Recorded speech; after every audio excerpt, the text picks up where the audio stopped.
یا امام رضا فدات شم، فدای صحن و سرات شم، فدای ایوون تلات شم، دلم برات تنگه، فدای کبوترات شم، فدای لطف و عطات شم، فدای اون زائرات شم، دلم برات تنگه.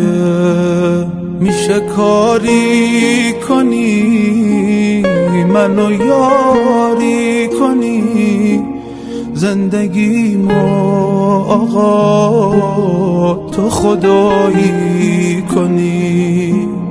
دوست دارم صدات کنم تو هم منو صدا کنی، دوست دارم نگات کنم تو هم منو نگاه کنی. قربون کبوترای حرمت امام رضا، قربون این همه لطف و کرمت امام رضا.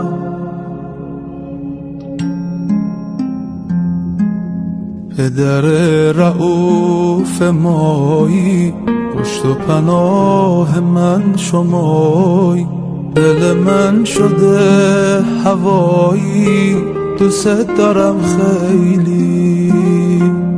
این گدا به تو اسیره، داره ذکر تو میگیره، بدون عشقت میمیره، دوست دارم خیلی.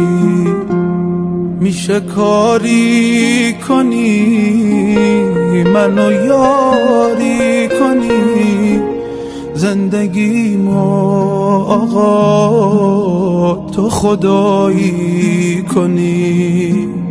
دلمو گره زدم به پنجرت دارم میرم، دوست دارم تا بر میگردم گره ها رو وا کنی.